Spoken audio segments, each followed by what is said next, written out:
மொளமா வாங்கண்ணா. மைக்கு 2 மைக்கு வச்சுக்கியா? இருக்கு.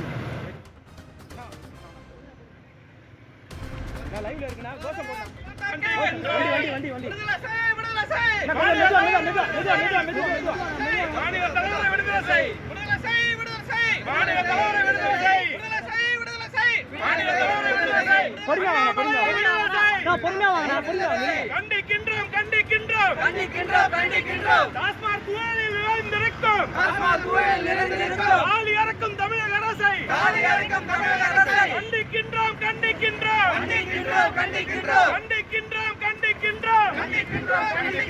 தமிழக அரசை கண்டிக்கின்றோம். சென்னை தலைமை செயலகம் எதிரே போராட்டத்தில் ஈடுபட்ட பாஜகவினர் தற்போது கைது செய்யப்பட்டுள்ளனர். டாஸ்மாக் முறைகேட்டு குற்றச்சாட்டை சுட்டிக்காட்டி தலைமை செயலகம் எதிரே பாஜகவினர் போராட்டம் நடத்தி வந்த நிலையில் போராட்டத்தில் ஈடுபட்ட பாஜகவினர் தற்போது கைது செய்யப்பட்டுள்ளனர். சென்னை எழும்பூரில் உள்ள டாஸ்மாகை எதிர்த்து பல்வேறு போராட்டத்தில் பாஜகவினர் ஈடுபட்டு வருகின்றனர். சென்னையின் பல்வேறு பகுதிகளில் பாஜகவினர் போராட்டத்தில் ஈடுபட்டு வந்த நிலையில் சென்னை தலைமை செயலகத்தில் போராட்டத்தில் ஈடுபட்டு வந்த பாஜகவினர் தற்போது கைது செய்யப்பட்டுள்ளதை அண்மை செய்தியாக பார்த்து வருகிறோம். டாஸ்மாக் முறைகேடு குற்றச்சாட்டை சுட்டிக்காட்டி பல்வேறு இடத்தில் பாஜகவினர் போராட்டம் நடத்தி வரும் நிலையில் சென்னை தலைமை செயலகம் எதிரே போராட்டத்தில் ஈடுபட்டு வந்த பாஜகவினர் தற்போது கைது செய்யப்பட்டுள்ளனர். கூடுதல் விவரங்களை தலைமை செய்தியாளர் சிவா வழங்க கேட்கலாம். வணக்கம் சிவா, இந்த சம்பவம் குறித்து கூடுதல் விவரங்கள்.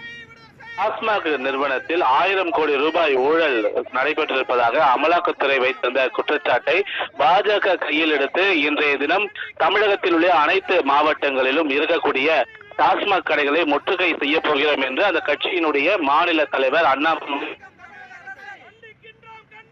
முதல் அண்ணாமலை மட்டுமல்லாமல் முன்னாள் ஆளுநர் தமிழிசை சவுந்தரராஜன் உள்ள பல்வேறு முக்கிய நபர்களுடைய இல்லங்களில் காவல்துறை அவர்களை நேரடியாக சென்று கைது செய்திருந்தது. இந்த நிலையில தலைமைச் செயலகத்திற்கு எதிரேயே பாஜக நிர்வாகிகள் டாஸ்மாக் எதிராக பதாகைகளை ஏந்தி போராட்டத்தில் ஈடுபட்டது சற்று பரபரப்பை ஏற்படுத்தியிருந்தது. குறிப்பாக காஞ்சிபுரம் மாவட்டத்தைச் சேர்ந்த பாஜக மாவட்ட நிர்வாகிகள் இந்த போராட்டத்தில் ஈடுபட்டு 1000 கோடி ரூபாய் ஊழல் நடைபெற்றிருக்கக்கூடிய இந்த டாஸ்மாக் முறைகேடு தொடர்பாக உரிய விசாரணை நடத்தப்பட வேண்டும் என்பது தொடர்பாகவும் சம்பந்தப்பட்ட அமைச்சர் பதவி விலக வேண்டும் என்பது தொடர்பாகவும் தொடர்ந்து அந்த முழக்கத்தை அவர்கள் முன்வைத்திருந்தனர். இந்த நிலையில பதாகைகளை ஏந்தி தலைமைச் செயலகத்தை முற்றுகையிடுவதற்காக நேரடியாக சென்று கொண்டிருந்த பாஜக நிர்வாகிகளை போலீசார் தடுத்து நிறுத்தி கைது செய்திருக்கிறார்கள்.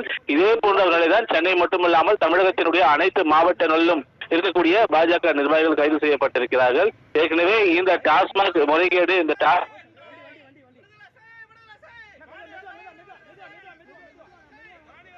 விளக்கத்தை அளித்திருந்தாலும் இந்த முறைகேடு மிகப்பெரிய அளவிலான முறைகேடு. இதில் சுமார் 40,000 கோடி ரூபாய் மதிப்பிலான ஊழல் குற்றச்சாட்டுகள் இருக்கிறது என்பதை பாஜக சுட்டிக்காட்டி இருக்கக்கூடிய நிலையில இன்று டாஸ்மாக் தலைமை அலுவலகமும் தமிழகத்தில் இருக்கக்கூடிய அனைத்து டாஸ்மாக் கடைகளும் முற்றுகை செய்யப்படும் என்று அறிவிக்கப்பட்டு தொடர்ந்து இது காலை முதலே அவரவர் இல்லங்களிலேயே பாஜக நிர்வாகிகளை போலீசார் கைது செய்து வரக்கூடிய நிலையில தலைமைச் செயலகத்தில் எதிரிலேயே போராட்டம் நடத்த இருந்த பாஜக காஞ்சிபுரம் மாவட்ட நிர்வாகிகளையும் போலீசார் தடுத்து நிறுத்தி கைது செய்திருக்கிறார்கள். கற்பகம், விவரங்களுக்கு நன்றி சிவா.